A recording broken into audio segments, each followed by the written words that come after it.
بسم اللہ الرحمن الرحیم۔ مختصر القدوری کا 10واں باب ہے، کتاب البیوع، تیسری فصل ہے خیار رویت۔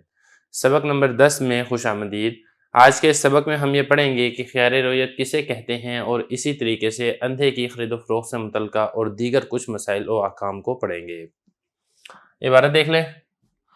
ومن اشترى ما لم يره فالبيع جائز وله الخيار اذا رآه ان شاء اخذه وان شاء رده ومن باع ما لم يره فلا خيار له وان نظر الى وجه الصبرة او الى ظاهر الثوب مطويا او الى وجه الجارية او الى وجه الدابة وكفلها فلا خيار له وان رأى صحن الدار فلا خيار له وان لم يشاهد بيوتها وبيع الأعمى وشراؤه جائز اذا اشترى۔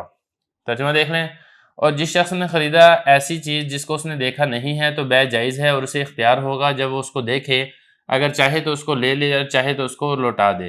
اور جس شخص نے بیچا ایسی چیز جس کو اس نے دیکھا نہیں ہے تو پھر بیچنے والے کو اختیار نہیں ہوگا، اور اگر اس نے دیکھا ڈھیر کا اوپر کا حصہ یا کپڑے کا ظاہری حصہ لپیٹا ہوا، یا لونڈی کے چہرے کی طرف دیکھا، یا جانور کے چہرے اور اس کے چوتڑ کی طرف دیکھا تو اس کو اختیار حاصل نہیں ہوگا، اور اگر اس نے گھر کا صحن دیکھا تو اس کو اختیار حاصل نہیں ہوگا اگرچہ اس نے اس کے کمروں کا مشاہدہ نہ کیا ہو۔ اور اندھے کا بیچنا اور خریدنا جائز ہے، اور جب وہ اس کو خریدے گا تو اس کے لیے بھی خیر رویت حاصل ہوگا۔ عبارت ہو چکی ہے، ترجمہ ہو چکا ہے، اب چلتے ہیں اس کی تشریح کی طرف۔ تو دیکھیں یہاں سے کتاب البیوع کی جو تیسری فصل ہے خیار رویت، اس کے بارے میں کچھ احکام و مسائل ذکر کیے جائیں گے۔ سب سے پہلے آپ سمجھ لیں کہ خیار رویت کہتے کسے ہیں۔ دیکھیں رویت کہتے ہیں دیکھنے کو، اور اس کا مطلب یہ ہوتا ہے کہ جب خریدار کوئی چیز دیکھے بغیر خرید لے تو جب وہ اس کو دیکھے تو اس کو اس بات کا حق حاصل ہوتا ہے، اگر اس کو پسند آئے تو رکھ لے، اگر اس کو پسند نہ آئے تو وہ واپس لوٹا دے۔ اس قسم کے اختیار کو خیار رویت کہا جاتا ہے۔ پہلا مسئلہ یہاں پر یہ ذکر کیا ہے، جس شخص نے ایسی چیز خریدی جس کو اس نے دیکھا نہیں ہے تو یہ بیع درست ہے، لیکن اس کو اختیار ہوگا جب وہ اس کو دیکھے، انشاء اگر وہ چاہے تو اس کو لے لے، وانشاء ردہ۔ اب اس میں تھوڑی سی ضمیریں اس کو دیکھ لیں۔ لہو اس کو اختیار ہوگا، کس کو اختیار ہوگا؟ مشتری کو، یعنی خریدار کو۔ اذا جب رآ وہ دیکھے، کون دیکھے؟ یہی مشتری دیکھے، ہو اس کو دیکھے، کس کو؟ مبیع کو۔ انشاء اگر وہ چاہے، کون؟ مشتری چاہے، آخذ لے لے، کون لے لے؟ مشتری، کس کو لے لے؟ ہو اسے، یعنی مبیع کو۔ وانشاء اور اگر وہ چاہے، کون چاہے؟ مشتری، ردہ لوٹا دے، کون لوٹا دے؟ مشتری لوٹا دے، ہو اس کو، یعنی مبیع کو۔ اب یہاں پہ دیکھیں مشتری نے جب کوئی چیز دیکھے بغیر خرید لی ہے تو جب وہ اس کو دیکھے اور اگر اس کو پسند نہ آئے تو اس کو اس چیز کا اختیار حاصل ہے کہ وہ اس چیز کو نہ رکھے بلکہ واپس لوٹا دے۔ کیونکہ جب وہ اس کو دیکھے گا تو ہو سکتا ہے اس کو دیکھنے پر چیز پسند نہ آئے اور اس کی رغبت اس چیز کے اندر کم ہو جائے۔ اب ہم یہ لازم قرار دیں کہ نہیں بھائی آپ تو واپس نہیں کر سکتے ہیں، آپ کے ذمہ لازم ہے کہ آپ نے اس کو رکھنا ہی رکھنا ہے، تو اس صورت میں مشتری کا نقصان ہے۔ اس کے بعد اگلا مسئلہ دیکھیں، وَمَن بَاعَ مَا لَمْ يَرَهُ فَلَا خِيَارَ لَهُ، اور جس شخص نے بیچی ایسی چیز جس کو اس نے دیکھا نہیں ہے تو پھر اس کو خیار رویت حاصل نہیں ہوگا۔ بتانا یہاں پر یہ چاہ رہے ہیں کہ جو دیکھنے والا اختیار ہے یہ اختیار مشتری کو تو حاصل ہوتا ہے، بائع کو، بیچنے والے کو اختیار حاصل نہیں ہوتا ہے۔ اس کی چیز ہے، وہ اس کو اچھے طریقے سے دیکھ بھال کے پھر وہ بیچے، اور اگر وہ دیکھے بھالے بغیر نہیں بیچتا ہے، پہلے بیچ دیتا ہے، بعد میں اس کا دل کرتا ہے کہ میں تو اس کو دیکھوں گا، دیکھنے کے بعد مجھے پسند آئی تو بیچوں گا، نہیں پسند آئی تو نہیں بیچوں گا، تو یہ والا اختیار اس کو حاصل نہیں ہوگا۔ یہی بتا رہے ہیں ومن باع، جس نے بیچا، ما ایسی چیز، لم یرا کہ اس نے اسے دیکھا نہیں ہے۔ یرا کا جو فاعل ہے وہ بائع ہے، اور یہ جو ہو ضمیر ہے یہ مبیع کی طرف لوٹ رہی ہے۔ فلا خیار لہ تو اس کو اختیار حاصل نہیں ہوگا۔ یہاں پر بھی جو ہو ضمیر ہے وہ بائع کی طرف لوٹ رہی ہے، یعنی یہ جو خیار رویت ہے یہ مشتری کو تو حاصل ہوتا ہے لیکن بیچنے والے کو حاصل نہیں ہوتا ہے۔ اگلا مسئلہ دیکھیں، وَإِن نَظَرَ إِلَى وَجْهِ الصُّبْرَةِ أَوْ إِلَى ظَاهِرِ الثَّوْبِ أَوْ إِلَى وَجْهِ الْجَارِيَةِ أَوْ إِلَى وَجْهِ الدَّابَّةِ۔ دیکھیں جو خیار رویت ہے اس کا مدار کس کے اوپر ہے؟ اس کا مدار اس چیز کے اوپر ہے کہ عرف کے اندر جو چیز دیکھنا سمجھا جاتا ہے، اگر مشتری نے عرف کے اعتبار سے دیکھنے والی چیز کو دیکھ لیا ہے تو پھر اس کو خیار رویت حاصل نہیں ہوگا۔ مثال کے طور پہ ایک ڈھیر ہے، چاول کا ڈھیر آپ لگا لیں۔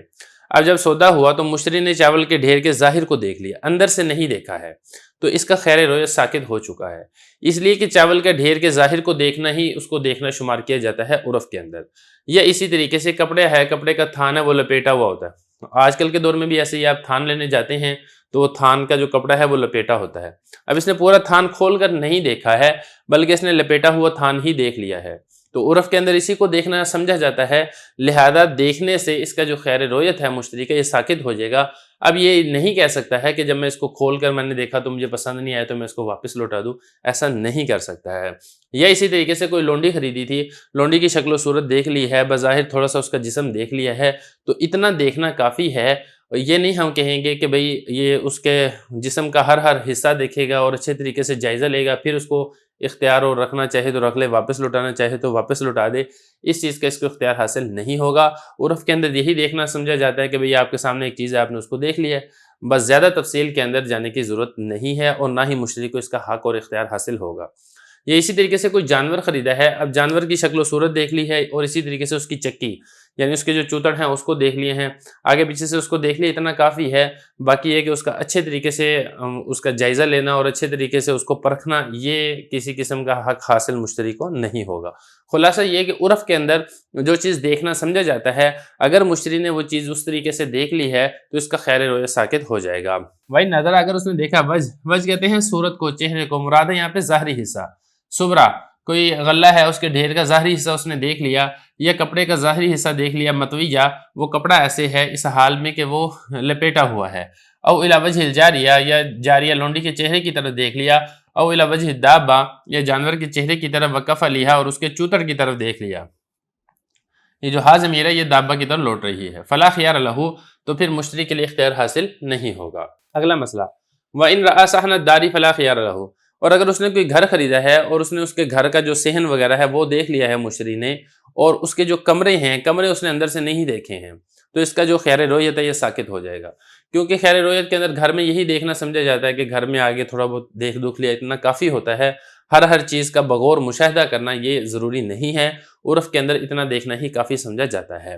یہ بتا رہے ہیں کہ اگر مشتری نے دیکھ لیا، گھر کے صحن کا حصہ دیکھ لیا، فلا خیار لہ تو مشتری کو خیر رویت حاصل نہیں ہوگا، وَإِن لَمْ يُشَاهِدْ بُيُوتَهَا اگرچہ اس نے اس کے بیوت سے مراد کیا ہے؟ کمرے، اگرچہ اس نے اس کے کمروں کو اندر سے نہ دیکھا ہو۔ اگلا مسئلہ وَبِيعُ الْأَعْمَى وَشِرَاؤُهُ جَائِزٌ إِذَا اشْتَرَىٰ، اندھے کی خرید و فروخت جائز ہے۔